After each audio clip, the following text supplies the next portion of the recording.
we hope this workshop will be really helpful to you, and over to Marisa. Right, can everyone see me? Yeah. Hopefully. Anna, let me know if there's any problems. Fantastic. So I think most of you might know who I am, but if you don't, my name's Marisa and I am a YA author.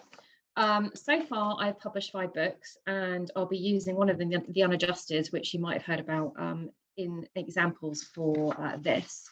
So I'm going to start, hopefully, by looking for my PowerPoint presentation, which is very slick, clearly, and sharing that with you. So, share screen, here we go, bear with me. There we go.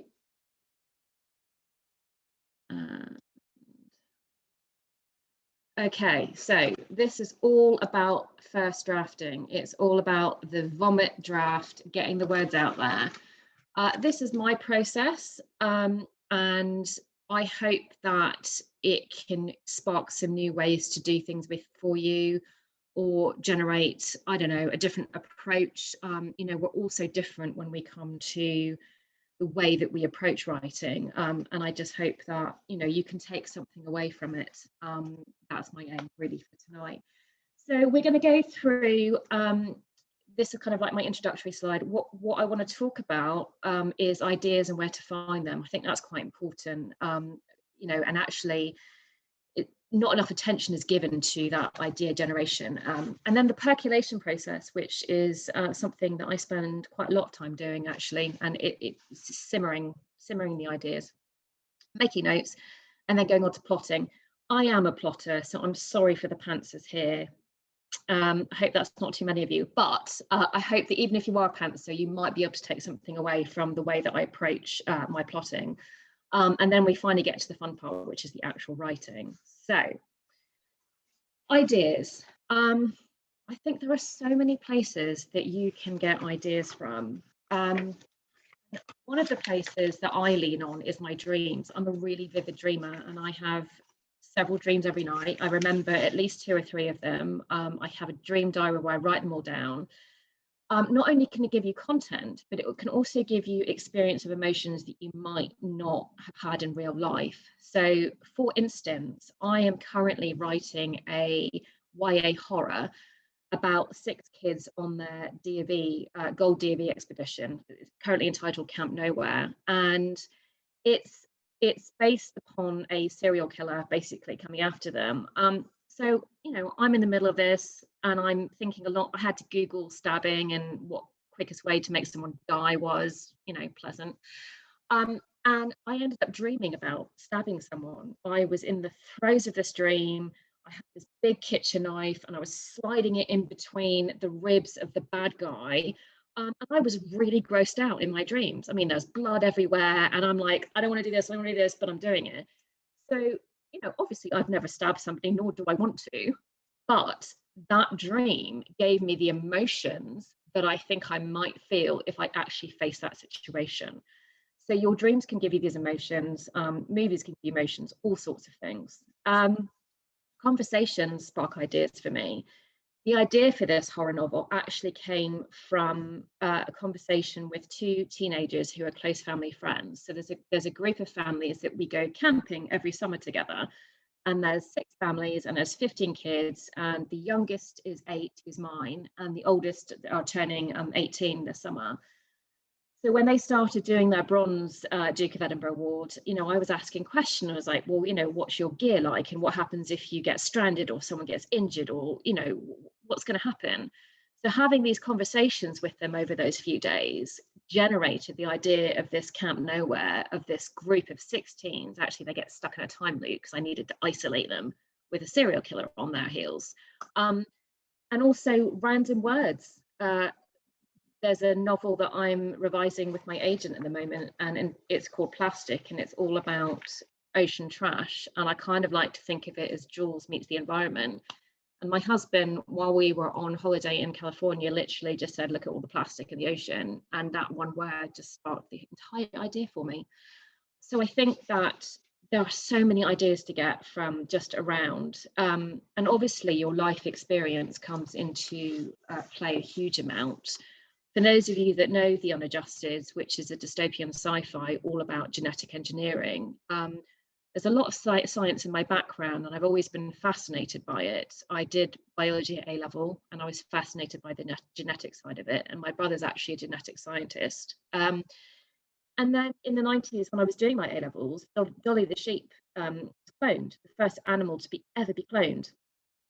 So fascinated by this. I was like, well, you know, is it the same sheep? Is it got a new consciousness? What about a soul? You know, I had big questions. And then it wasn't long later we got to designer babies, the fact that we might be able to eradicate through DNA issues like spina bifida or cerebral palsy or Down syndrome, but also choosing eye colour or the sex of your baby.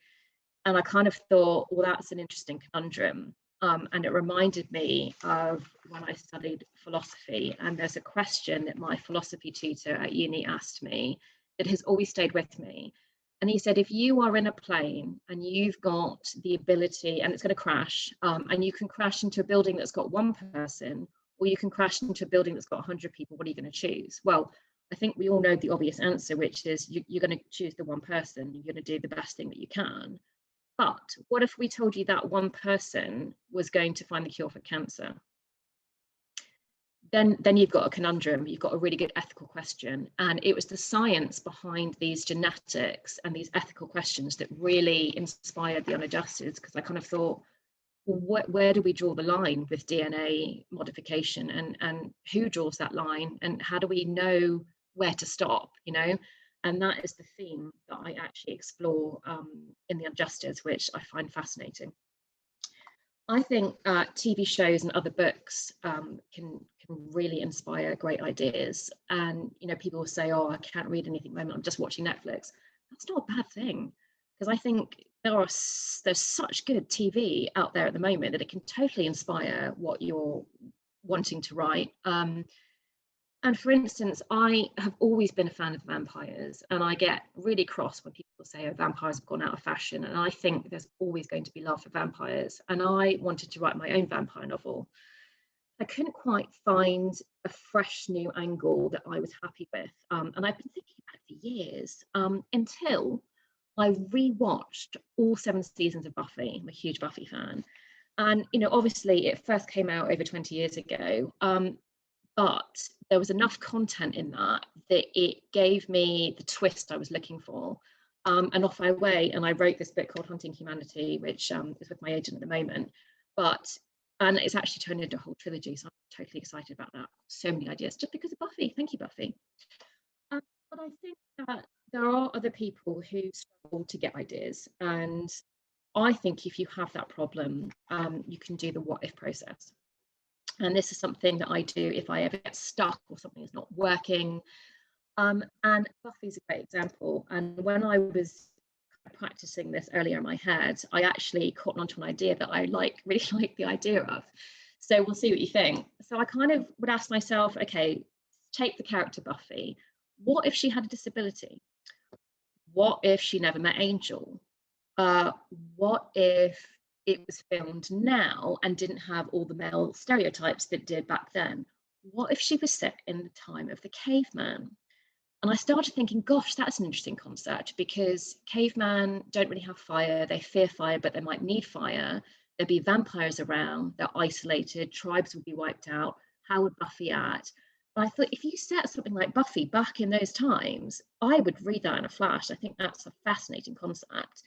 And you can reach those things all by just saying, what if? And I don't think any idea is too ridiculous or too outlandish. I think you just keep pushing yourself through, and you will finally recognize when you're onto something, because it will kind of click.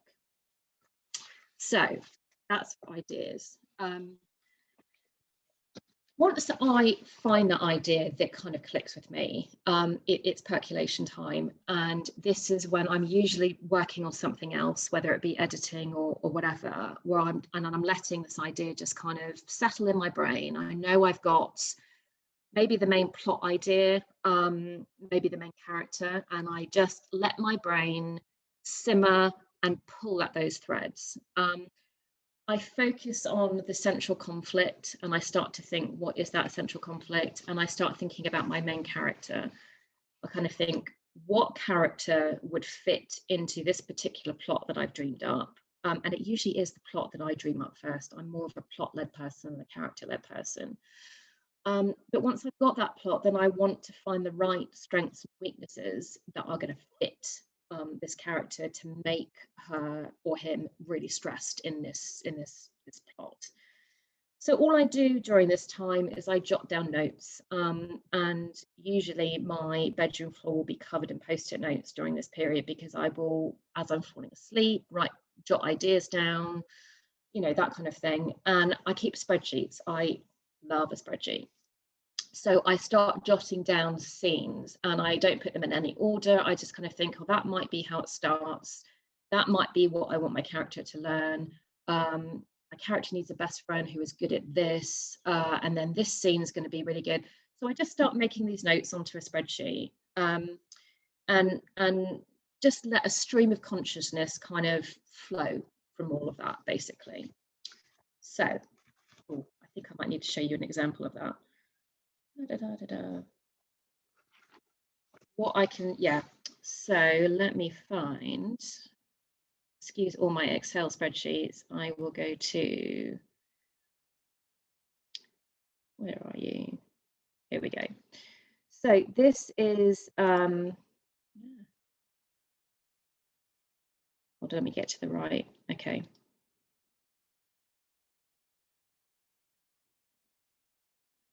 Okay, so when I jot down these scenes, this is what it looks like on my spreadsheet. Can everyone see that? And I can see you, is that coming up okay? It is literally just a stream of consciousness where I just jot down things that I think are relevant to my story, you know, and that are important to me, and I know I'm going to order them at some point later on. So once I have done that,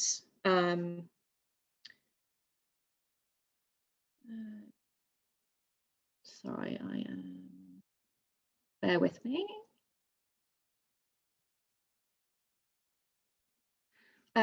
Once I have done, kind of jotted down all these notes, this is the point where I really want to have an understanding of my beginning, my middle, my end, and I want to know who my main character is. I want to know their kind of major want and their need. Because I think the plot informs the character and the character informs the plot. So that's when I start building that kind of information. So if I take you back to my spreadsheet, I'm going to tell you about, sorry, I've got so many spreadsheets open at the moment. My characters. So this is my D&D horror character spreadsheet, and this is my character page. So basically I have 6 main characters. It's one person point of view, and Willow is my main character. And I start thinking about who she is. And what came to me was that she needed to have some baggage in this situation where she's facing a serial killer. And her baggage is that she was in a mall shooting when she was a child on holiday in America with her mum. And her mum protected her, and her mum's mental health after that dwindled. And Willow since then has taken on board looking after her mum and her younger sister. And she feels very protective. She's taken self-defense classes and made herself capable. She never wants to be in that situation again. And she never wants anyone to go through what she went through. So that I've got my major want. You know, she is protective and she won't let anything bad happen to her friends. But obviously you stick her in a situation where there's only the 6 of them and they've got a serial killer after them.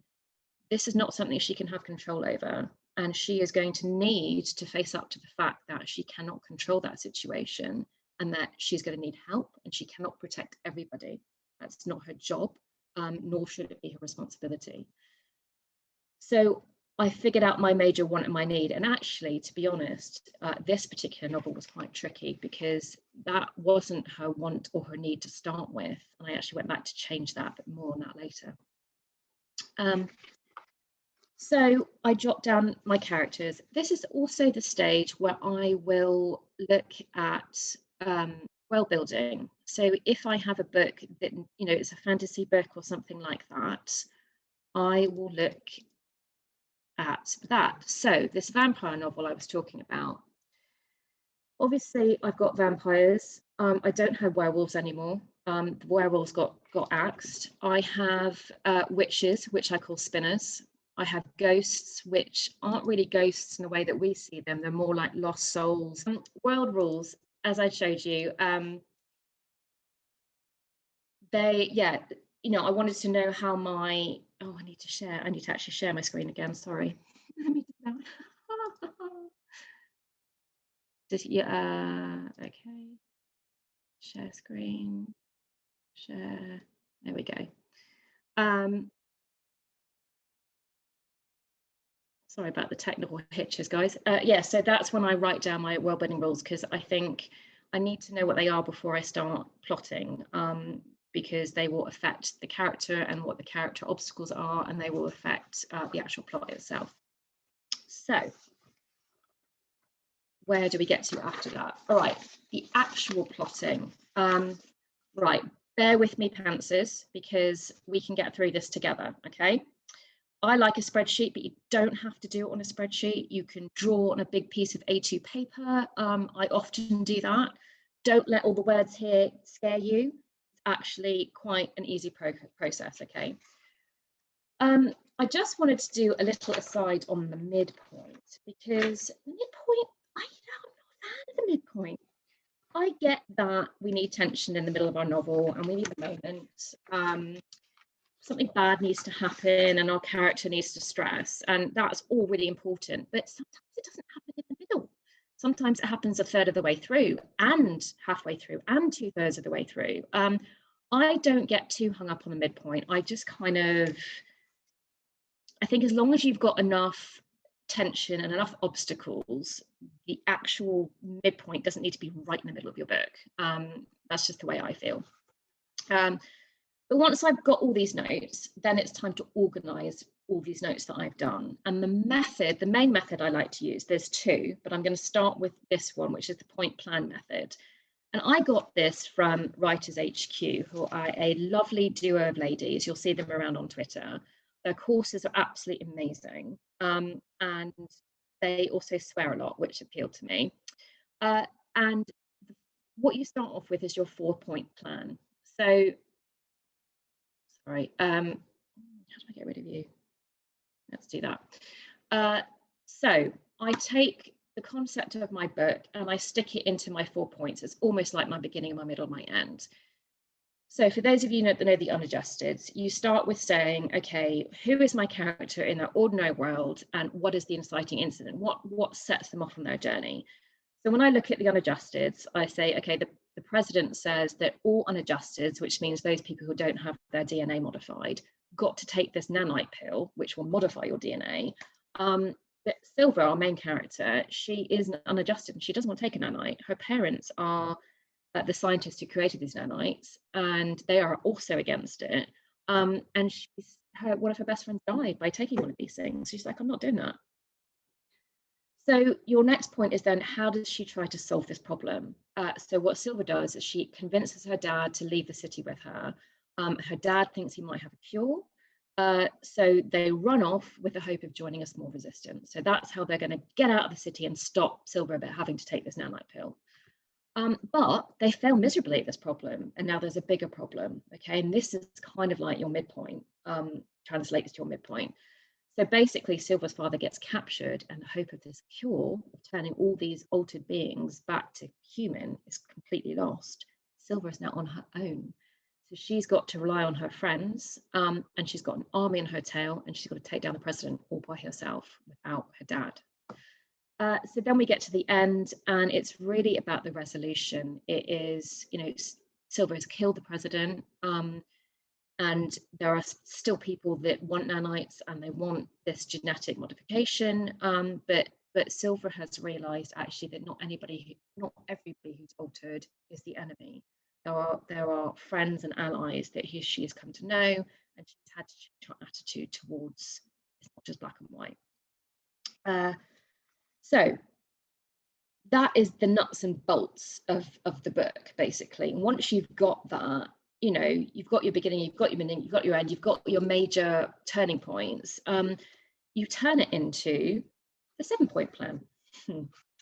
So the 7-point plan is, you just expand it a little bit. You dump your 4 points into the 7-point plan and you add a couple of extra. So as we said, the ordinary world and the exciting incident, that remains the same. The character steps up, that remains the same. This is where Silver flees the city with her father. Number 3 is a little bit of an additional information. Your character tries to take control of their situation. Well, Silver arrives at this resistance camp without her father and insists on rescuing her parents, but she's told to be patient. So they can't go off fighting all these really superhumans, you know, people with powers and stuff. As a bunch of humans, they need to build up their army. So she's got to struggle with that.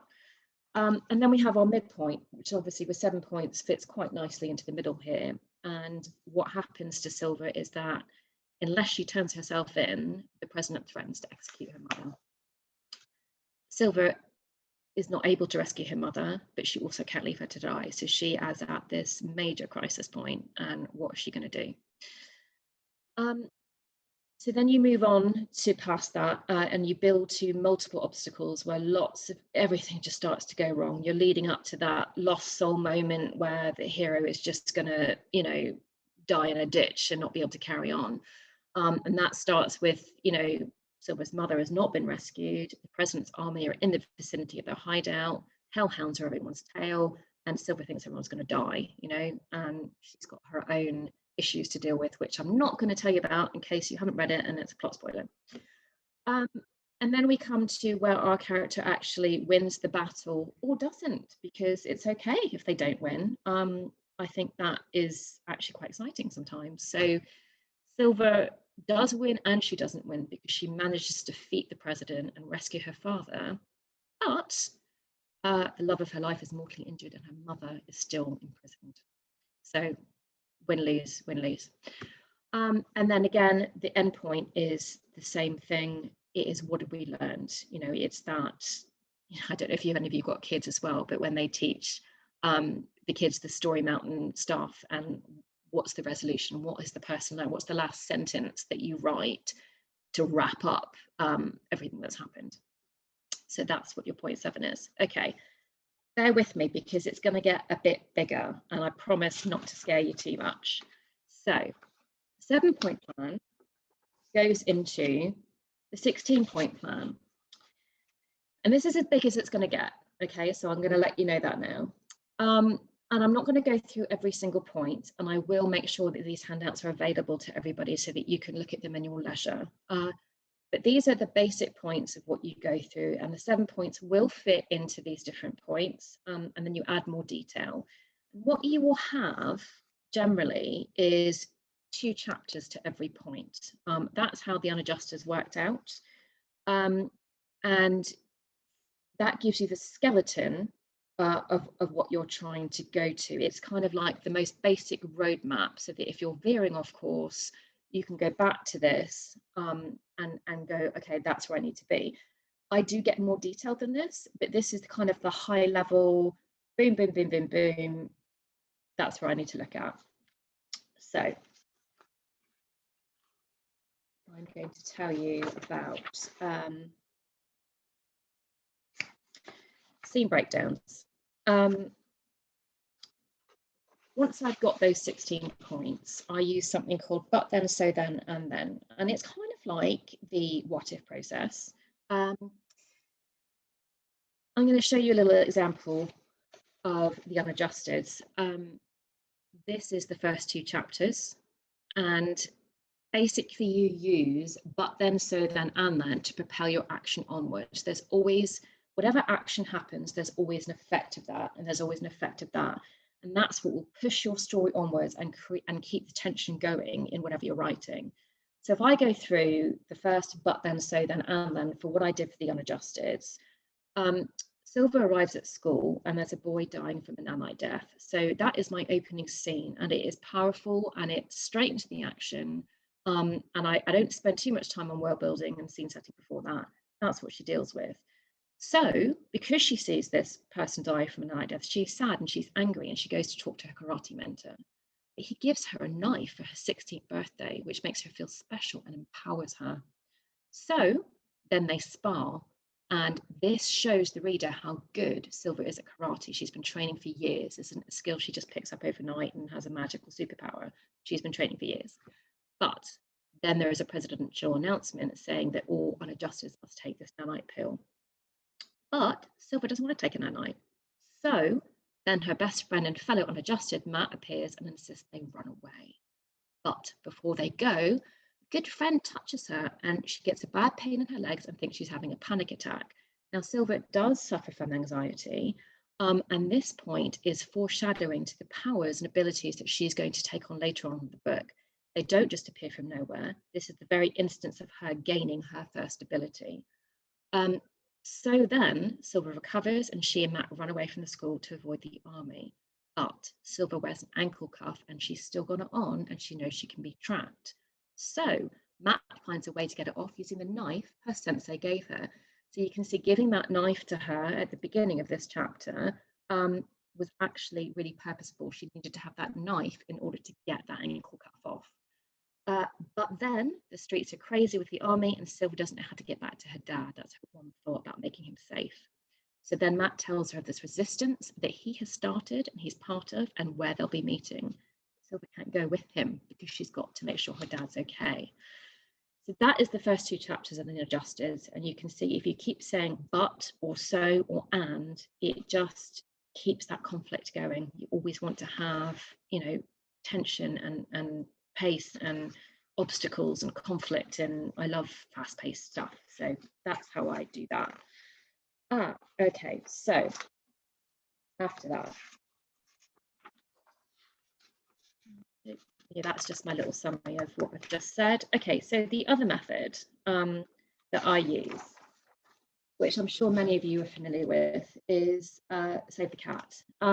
Now, I read the book. I went onto YouTube and I digested the information that way, which I found a little bit more accessible because I think we all read so much. Sometimes it's hard to see the wood for the trees. So Save the Cat is a 3-act structure. Those 3 acts are then split into 3, which are then split into 3. So you have 27 sections. And these 27 sections look like this.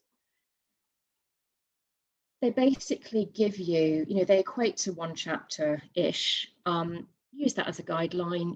I'm not one for rigid rules. So you might end up with 30 chapters, you might end up with 18. It doesn't really matter, but you want to get this general structure down. And what was really interesting when I was plotting Camp Nowhere, this YA horror, my section 2 was totally really blank. I had no inciting incident. I was like, how come I have no inciting incident? So I had a really good brainstorming session with some of my writing group, and I realized actually I did have an inciting incident. It just wasn't a big moment. So I wanted to impress upon you that your inciting incident doesn't have to be an all bells and whistles, a bomb goes off, whatever. It can be quite quiet. And in this book, the inciting incident is actually when they pass through the time loop. They don't know they've gone into a time loop. So that was what was confusing about it, because it's something that's happening without them being aware of it. So these are the kind of main points that you need to get through if you want to use the Save the Cat. And I can show you how I've done it for Camp Nowhere. Let me just find that again. Here we are. So these are the 3 acts divided again, and I put the little headings, and I have put in what I think goes into each of these sections. I will, once I've got my summary of that each chapter, I do my scene breakdown, and I put all these acts in a line. Then I take all those scenes that what I made notes about, and I jotted them about, and my stream of consciousness and my brainstorming, and I fit them into the order along this column B here. I copy them into this, and I fit them to which section they go in.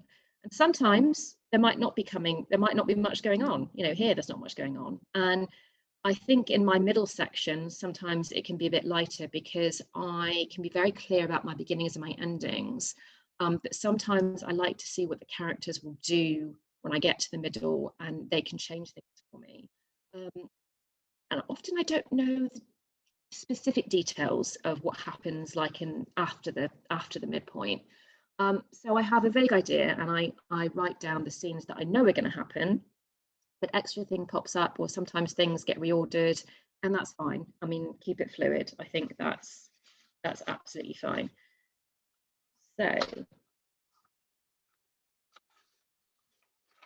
So after that, I think it's really about just getting writing.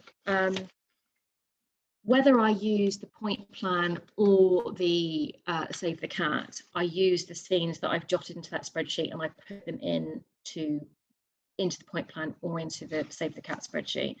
And then I write. And I think this method really helps me build quite a detailed framework. I'm not the kind of person that has a post-it for every scene and rearranges it on a whiteboard, and that is a bit serial killer like for me. Sorry if anyone does that. So I like a little bit more fluidity. So I have my skeleton, I have my framework. I don't worry about the quality. This is the point where I just write. I'm quite an instinctual writer, so I will then throw out all the craft technique that I know and just write. Because I think you bring back all the craft back into when you're editing. So I'm just trying to say that, you know, your vomit drafts, your skeleton drafts are there for a reason. They're there to give you a detailed outline of your story. And it's when you go back that you can make it pretty. What I will do is make notes as I'm going, because if I know something needs to change, then I will make a note and I will try not to change that while I'm actually drafting. For instance, with Camp Nowhere, I know that my dialogue, the body language around my dialogue needs work. I've used a lot of repetitive head nods and things like that, or nothing at all. And I know that I need to work on that, but I'm not worried about that. As long as I've got the dialogue down and what's happening, I'm just going for it. Now, there was one time that I did actually go back, and that's with this novel, because when I started this, Willow, who had been through this mall shooting, I started with her basically resenting her mother's mental health problems because it meant she had to look after her younger sister, and wanting to get away to have some freedom, and which I think is relevant, and I think somebody would feel that way. But as I started to write, she came across really angry, and I didn't want her to be angry. I wanted the reader to be sympathetic to what she'd been through, but she was a little bit bitter and twisted. So I wrote 30,000 words and I thought, this isn't right. And I can't carry on with her like this. So I went back and I changed her motivations to be that feeling overprotective, that nothing else is going to happen to anyone I know. And that's made her much softer and I think a lot more sympathetic to the reader. So normally I would say try not to go back when you're doing your first draft, but in that kind of situation, I think because it had changed how I wanted the book to be, I had to actually go and change that. Ignore your imposter syndrome. You know, it's hard, and I think we all struggle from that. And it's just, I think having this plot structure helps me. I can write quite a lot of words in a day when I want to. And I think just knowing that I've got the backbone, I've spent the time, I spent, you know, a couple of months letting it percolate, a month or two making notes. And I think that's enough time for me to understand that actually this is a solid backbone and I can just carry on with it. And then don't worry if your characters take it over, because that's my favourite part. I mean, who doesn't love it when that happens? I think that's a sign of when the book has taken off and it's got that magic, because when your characters decide they're going to do something different or they're going to refuse to do what's in your plotting structure, I love it. And that's why I quite like to have this fluid structure, because I kind of think if my character wants to do something else, I'm going to listen to that, and it might just make it a bit better. But obviously sometimes they do actually need to be told to get back in line. So that's that. So that's really the basics, the overview of how I plot. I hope it was helpful. I am around all the time on social media. I don't think there's a social media channel that I'm not on. So do come and say hi to me wherever you want to, and tell me if you've got any questions. I think I'll stop sharing now so I can see everyone. There we go. That went quicker than I thought, actually. I was worried I was going to run over time. Well done. Can you hear me? Oh, I can't hear you, Anna. Why can't I Yeah. hear you? Oh, there you are. Okay, I've got you now. Have you got me? You can hear me? Yes. Ah, lovely. Yeah, I was a bit worried I'd have to type out all the questions then. Yeah. Thank you so much. That was brilliant. Like, Good. honestly, I've never seen such a detailed spreadsheet of like, Yeah, that's amazing. I'm a math brain, and I think I like a spreadsheet. It keeps me in order. So yeah, they're incredible. I'm like, I'm a pantser, so it terrifies me in that aspect. But going back and editing, I think that would be really helpful to like put it all in kind of amazing. This isn't a question from anyone else. This is just a question from me because I just like to know. How did you get into writing, and kind of what sure. So I never thought I was going to write, because when I was at school, I was kind of maths and science person, and my mom, who's American, actually both my parents are American, who always used to help me with my English homework, would be like, you've got great ideas, but you don't know how to put them on paper. So I would kind of like, well, I'm not an English person, although I ended up doing it for A level. But it never occurred to me to go, I loved books, I've always read, but it never occurred to me to do something. But unfortunately, when I went to university, I lost 2 friends to meningitis, and it kind of catapulted me into an anxiety disorder. And it's from then I started writing poetry to kind of deal with my emotions and what I was going through. And I had always had a book idea in my head. So I wrote it, and it was an adult sci-fi with 40,000 words and no dialogue. So, yeah. So I said to myself, I think you need some help. So I went off and started to do some courses and things like that. And that's when I got really bitten by the bug. And I just thought, actually, the more I write, the more I love it. And the more therapeutic I felt. It has become both my therapy and my drug, to be honest. And I couldn't imagine doing anything else now. So, yay. It's funny, isn't it, how so many stories are sort of that balance between something like really sad happening, and I'm so sorry to hear about that, and but also something coming out of it that, like you say, it becomes such a positive force in your life. Absolutely. Yeah, I think it totally changed the trajectory that I was on in my life, but it put me on a new path, which at the end of it was this amazing career and passion and love for writing. So, absolutely. Yeah. That's brilliant. I've got a few questions from people. So Liz asked, do you write to a daily word count or just go with the ebb and flow? No, I don't. I am quite disciplined, and I'm mum at home, so I tend to just write when the kids are at school, and that is my working hours. I'm a night owl by nature, and I would much rather be writing at midnight, but I'm too tired now. So I forced myself to write, and I've got to say, the first couple of hours I am pissing about looking at aesthetics or on social media, and I've got to kind of push myself into, especially when it's tricky things like editing. So I like to write at least 2,000 words when I'm writing. I can write up to 10,000 words, and I know people swear at me when I say that or something. But I do. I think I feel most comfortable writing about 5,000 words a day. So I can do a first draft in 4 weeks or so. But now that I've got books out there and I'm doing more marketing, it doesn't happen quite as quickly. As that, but I still get down quite a lot of words, and I love the rush. And I think having that plotting structure enables me to do that, because I don't have to guess what's going to happen next. I just write, even if it's crap words, I just go. And how do you feel like? So I don't know if you're like me. I often set myself targets. So I'm like, right, I'm gonna finish this read through by that date or whatever. And how do you feel when you don't meet those targets? Because like you said, now you've got lots of other things you're juggling.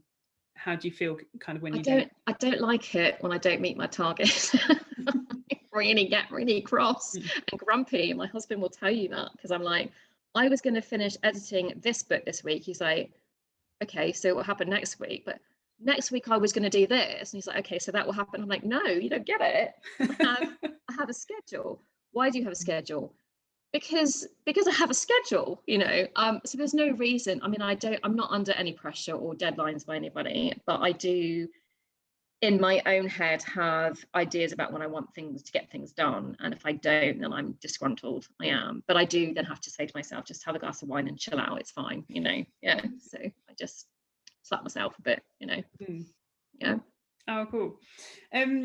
And Laura asked, how long do you spend planning on all your sort of outlining before you start writing? Yeah, I think I've always got more than one project on the go. So while I've got the idea phase, when I'm just thinking and jotting down notes, I'm usually writing or editing something else. And I'm, you know, it depends. I think it takes probably about 2 months for me to really pick at an idea. And once I start making notes, once I actually start writing things down, more ideas come. It kind of snowballs for me. And I think that process takes a couple of months. So I couldn't just do that because I need to write as well. So I'm happy to have that going on in the background. And then the actual putting it, once I've got all the information, once putting it into the plot really just takes a day or two, because I think I had most of the information. And when I said about when I was doing the Save the Cat and I realized I had no inciting incident, you know, that's when I think, okay, that bit needs more work. So once I've transferred all my notes into a structure like that, then I'll go away and think about that. And that could take another day or a week, but usually not much longer than that. And then I start the writing. Yeah. So maybe 2-3 months altogether. Yeah. Wow, that's like incredible, because I would say I often have an idea and start writing it like that day. Wow. And sort of just like launch straight into it. So I have kind of had moments. Yeah, there's been moments where I see the opening to something so clearly. I have to write in order. I have to, because I feel like the character's growth will change by the time I get to the scene if I've written it out of order. So, but sometimes I have such a strong insight into the opening that I go and write the first, 1,000-2,000 words, and then I'll just leave it. Once I've got that out of my system, then I can go back to the note making and just let it go. So okay, so you do kind of have that initial like spurt. Yeah, definitely, yeah, absolutely, yeah. Lovely.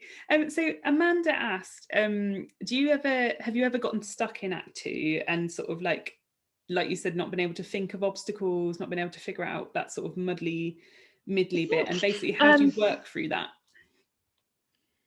Yeah, I think really the time this happened to me was trying to generate this idea for this vampire book, because I knew I wanted to write about vampires, and the Vampire Diaries had been done, and we'd had Anne Rice's books and interviewed, there'd been Lost Boys, which is one of my favorite films. We'd had so many different angles. And I just couldn't for the life of me think of something that was really fresh and original, and it was frustrating. And I think it took me 5 years to come up with my angle. But because I hadn't started making notes, and because it wasn't an active project, it was okay for me to let it simmer. I was still working on other things. And I've always got 5 or 6 ideas. I've always got notes that I'm writing down for at least 2 different books. But I did find it really frustrating. I was desperate to find my way into this book. And it wasn't until I watched Buffy again that I did. And I don't think you know what's going to necessarily get you over that. You can try the what if process and the but then, so then, or Buffy back in caveman time, which I think, I think what if, if I just go, what if this happened? What if that is really the thing that helps me. Yeah. Most of all, until I get that spark of inspiration. And have you ever started have you ever done your plan and got your spreadsheet and you know that your middle's not right, but have you ever started writing anyway to sort of get there, or do you wait until you've got it? I don't care about middle. As I said, middle schmiddle, I do you know, when I first wrote The Unadjusted, it had a very saggy middle. It spent too much time in the resistance hideout, just not doing very much. So we cut like 20,000 words out of this book. And I think I'm now, I was quite a noob, I think, when I first wrote that. And I think now I've got a little bit more insight and instinct for making sure that there's tension. So I think that I don't think I suffer from saggy middles anymore. I think as long as you've got enough obstacles going on and potentially the odd subplot, I think just go with it. Just make sure you keep throwing crap at your character, and what's the worst possible thing that you could do to them, and do it. And I find that really hard because I love my characters. I don't want to do bad things to them, so it's quite hard. Yeah. Oh no, I'm such a softie. Yeah. I always say to people, don't worry about my books, they'll always end happily. Yeah. I can't I can't bear to not like make them happy at the end. Yeah, no, I get that totally. Yeah. Although, I mean, yeah, I don't necessarily. Well, I think I do generally, but there's always going to be a good death in one of my books. So Okay. yeah. Nice. Don't get too attached. Yeah. So Emma's asked, how many drafts do you do? So how many sort of like first draft, second draft, whatever. When, at what point is it ready to share with like beta readers or partners? I'm quite a quick off the mark. I'm like, I will do my first draft. I will let it sit for a couple of weeks. I will go back and look at, actually, I don't let it sit. What I do is I look at the notes that I've made while I've been drafting, that I have said, you need to edit this, this, and this. I do those edits because I know that I've got to do them. Then I will let it sit for a couple of weeks, and then I will give it another pass, and I will try to tidy up language, or anything that's coming out that's not quite right. And that's when I send it off to beta readers or critique partners, because I think I struggle to make major changes on my own. I need somebody to tell me that character's not working, or you can't have her rescued again, or for that big stuff, I don't have the confidence to change it on my own. I need my agent or my CP to tell me that's not working, go and do that. And I'll be like, okay, I'll go and do that. And then I see it, I totally see it, and I might be aware of it, but I'm never quite sure if I'm doing the right thing. So that feedback is so invaluable to me, totally. And then I'll go away and work it again.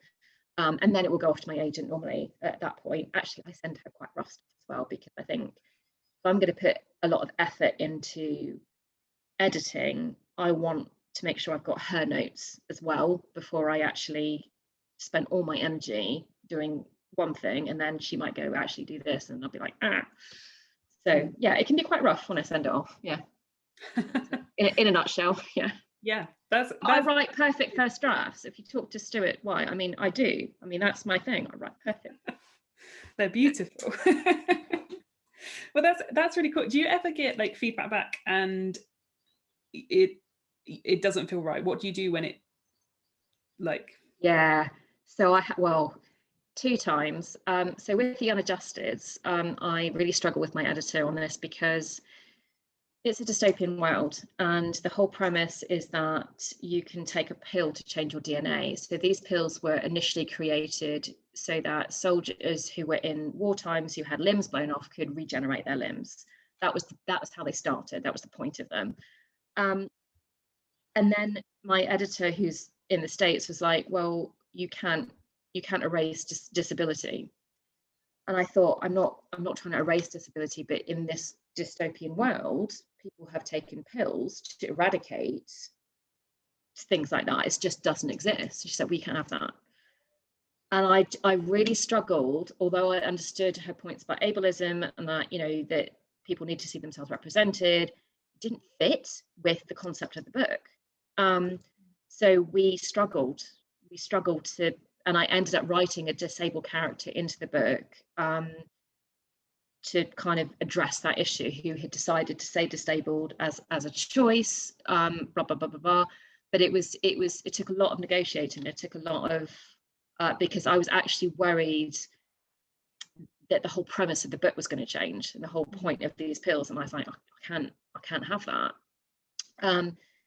Then I came up against it again with actually this novel I'm working on with my agent at the moment. So she gets readers to give reader reports as well as read it herself. And she's had 3 different readers read this book, and reader 2 and reader 3 had totally conflicting reports. And I was like, so helpful. What am I supposed to do with that?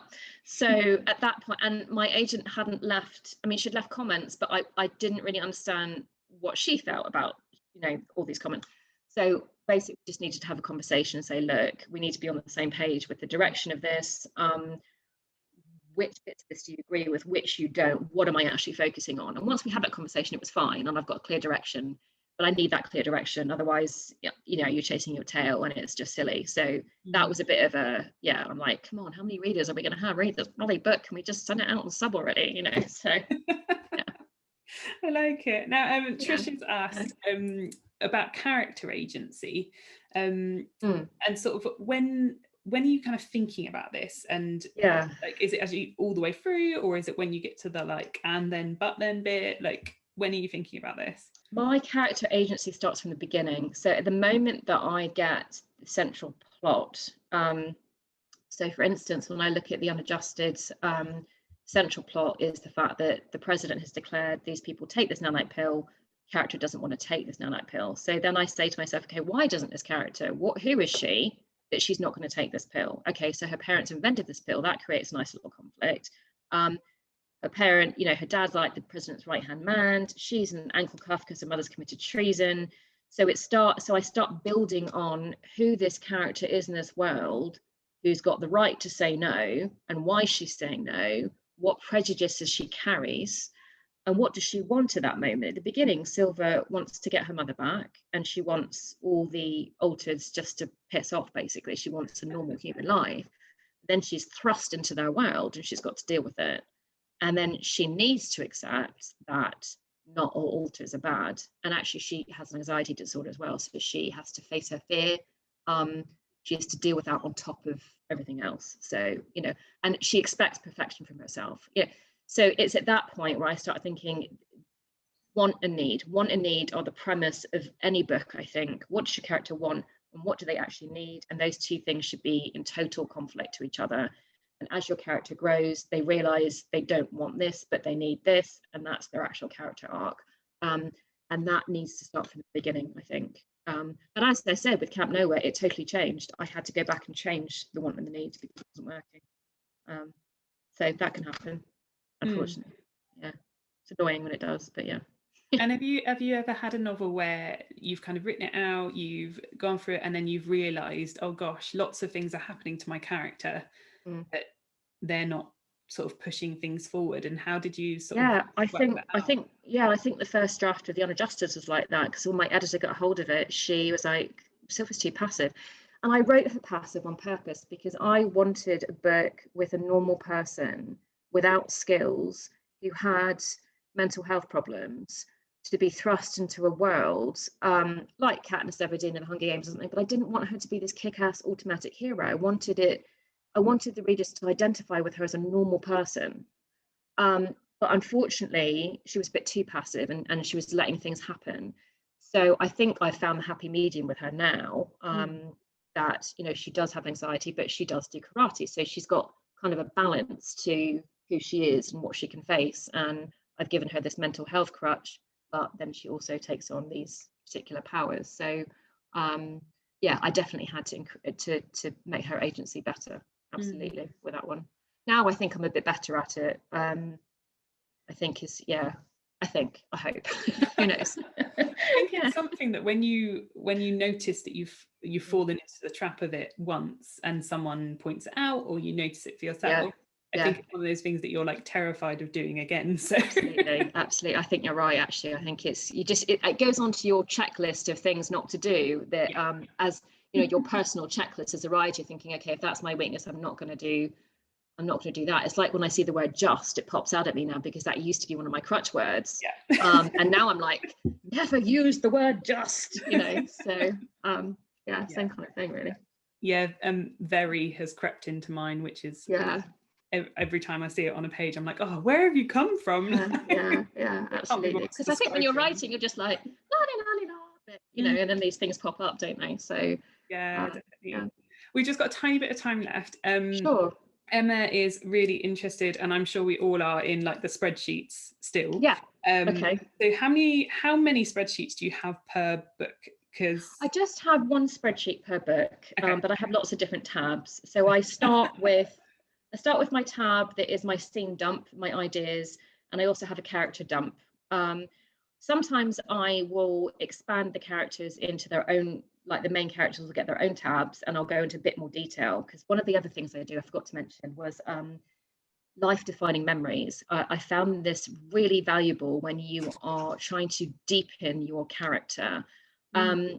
If you can list 5 to 10 life-defining memories of your character, for me, these always come quite instinctually, and I don't know if they would for other people. And these things might not make it into the book, but it will shape who they are. And for instance, in the Unadjusted, when Silver was 5, her mother made her this pink princess cake, and she hated the color pink and made her mother redo it. And every year since then, it became this joke between them, and she made her a pink princess cake. And at the end of book 3, this pink princess cake comes out. And it's a nice little symmetry that's gone from the beginning to the end of the book. It's not a major plot point, but it's one of those things that has shaped her relationship with her mother, the way that she thinks about her, the memory that she has of her while she's in being held captive. And it is mentioned every once in a while to reflect that relationship. So if you can have things like that, that shape your character and how they think about things, and they can be more serious things, like my character Willow in Camp Nowhere was in a mall shooting, that's going to have a huge effect on who she is and how she reacts to things. So there can be small things and there can be big things. But if you can just jot a few of those things down, I think they will help you see your character more fully before you start writing. Yeah. But the spreadsheet, sorry, I was talking about the spreadsheet, wasn't I? Right. Yeah, so a tab for my scene dump, a tab for my characters. Then I have a tab for my 4-point plan, a tab for my 7-point plan, a tab for my 16-point plan. And then the but then so then goes into my 16-point plan. At which point I also summarize my chapters. I go through and I say, what's the point of this chapter? Is it character development or is it plot development? And if it's not either, then I need to look at that. And then building notes tab, if I need that. And then I have a random notes tab, like, with one of my novels, I need to know a lot about sailing. And so I just put down internet links and pictures of boats that I need to see and things like that. So yeah, that's about it. So one spreadsheet per book, that's all I can handle. Yeah. I love that you're like, it's one spreadsheet per book, but there's 1,400 tabs.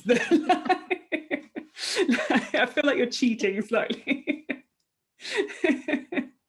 I love it. Oh, thank you so much, Marisa. It's been so helpful. Definitely going to go back and watch this again. Oh, I hope it wasn't all gobbledygook. I hope it actually helped somebody out there. So brilliant, absolutely brilliant. And the spreadsheet thing particularly just blown my mind, and I love what you just said as well. I know it was something you just dropped in about those life-defining memories. I find I should have mentioned that earlier. That's it's brilliant. It's one of those things that you think obviously that's such a human thing to have, and that's what characters should have. And it's so much more important than what your hair color is or your eye color or what your hobby is. I mean, that stuff's actually very irrelevant when you get these character questionnaires. I mean, you don't actually need that much. It's more about backstory. I think that's the most important thing. So brilliant. So thank you so much for having me.